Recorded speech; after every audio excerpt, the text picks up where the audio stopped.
নমস্কার বন্ধুরা, আমি সৌরভ আর আপনারা দেখছেন আমার চ্যানেল এসপি গার্ডেন।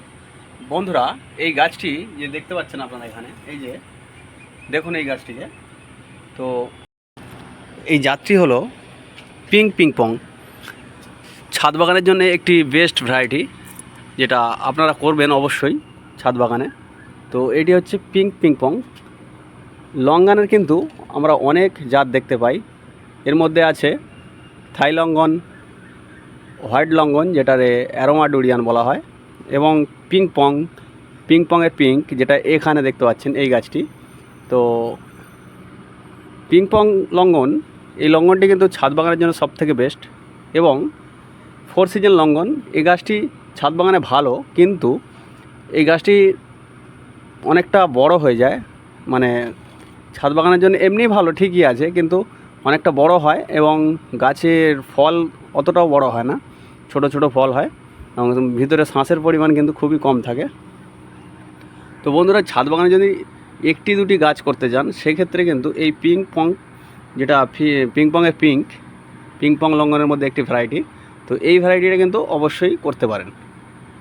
যদিও এই লঙ্গনটি কিন্তু এর গাছের যে ফলের ধরন একটু কম, মানে কমই ফল ধরে, মানে কিন্তু যেগুলো ফল হবে সেই ফলগুলো কিন্তু যথেষ্ট বড় হয় এবং ওর মধ্যে শাঁস প্রচুর থাকে এবং দানা একটু ছোট হয়। তো আমি বলবো বন্ধুরা, অবশ্যই কিন্তু এই গাছটি আপনারা চয়ন করবেন যদি আপনারা লঙ্গনের প্রতি আকৃষ্ট থাকেন। তো বন্ধুরা, এটি দেখছেন পিঙ্ক পিংপং। তো এই গাছে অলরেডি ফুল চলে এসছে, আপনারা দেখতে পাচ্ছেন। আর আরেকটি জাত আপনারা করতে পারেন অ্যারোমা ডুরিয়ান, যেটা হচ্ছে হোয়াইট পিংপং বা হোয়াইট লঙ্গন বলা হয়। তো হোয়াইট লঙ্গনটা আপনারা ছাদ বাগানে করতে পারেন। হোয়াইট লঙ্গনের একটা ফ্লেভার কিন্তু খুব সুন্দর, এবং গাছের যখনই ফল আসে তখন পাশ দিয়ে গেলে খুব সুন্দর একটি সেন্ট বার হয়। তো অবশ্যই কিন্তু ওই গাছটিও করতে পারেন। আর ছাদ বাগানে যদি মনে করেন একটি গাছ রাখবেন, সেক্ষেত্রে কিন্তু আমি অবশ্যই সাজেস্ট করব এই গাছটি, পিংপংয়ের পিঙ্ক। ঠিক আছে, পিঙ্ক পিংপং যেটাকে বলা হয়। তো অবশ্যই এই গাছটি কিন্তু আপনারা চয়ন করবেন যদি ছাদ বাগানে একটি গাছ রাখেন। আর লঙ্গন গাছে খাবার কিন্তু বেশি দিতে হয় না। আমি একবারই খাবার দিয়েছিলাম। আমি যখন গাছটি নিয়ে আসি, এই গাছটি আমি নিয়ে এসেছিলাম অনন্যা নার্সারি থেকে। আজ থেকে মোটামুটি 6 মাস মতো হবে, মানে 6 মাসও হয়নি, কালী পুজোর সময় নিয়ে এসেছি। তো কালী পুজোর দিনে নিয়ে এসেছি অ্যাকচুয়ালি। তো আমি বলবো এই জাতের গাছ আপনারা ছাদ বাগানে রাখবেন, খুব ভালো।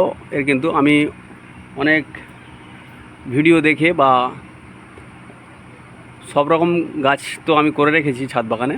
তো আমার লঙ্গনের প্রতি একটু আলাদাই আছে। তো আমি বলবো অবশ্যই কিন্তু যারা ছাদ বাগানে লঙ্ঘন করবেন, এই জাতটি করতে পারেন। গাছে কিন্তু খাবারের পরিমাণ খুবই কম লাগে এবং রোগ পোকার আক্রমণ আমি দেখতে পাইনি এখনও পর্যন্ত। তো বন্ধুরা, অবশ্যই কিন্তু ছাদ বাগানে পিঙ্ক পিংপং যেটা, ওটা অবশ্যই করবেন যাদের লঙ্ঘনের প্রতি ভালোবাসা আছে। আর এখন যে সমস্ত বন্ধুরা ছাদ বাগানে আগে করেছিলেন যে রেড পিংপং বা রুবি লঙ্ঘন যেটা, তো রুবি লঙ্ঘন কিন্তু ছাদ বাগানে বা আঙিনা বাগানে কোনোভাবেই কোনোভাবেই করা উচিত নয়। কেন, যাতে মানে শাঁসের পরিমাণ একদমই কম আর ওর বিচিগুলো অনেকটা বড় হয়। তো অবশ্যই কিন্তু ও গাছটি এড়িয়ে যাবেন, ও গাছটি কিন্তু করবেন না আপনারা। তো ধন্যবাদ বন্ধুরা, আমার ভিডিওটি ভালো লাগলে অবশ্যই আমি চাইবো আমার চ্যানেলটি সাবস্ক্রাইব করবেন ও পাশে থাকা বেল আইকনটি প্রেস করে দেবেন, যাতে আমার ভিডিওর নোটিফিকেশান আপনাদের ফোনে চলে আসে। তো ধন্যবাদ বন্ধুরা, ভালো থাকবেন আর আমার সাথে থাকবেন।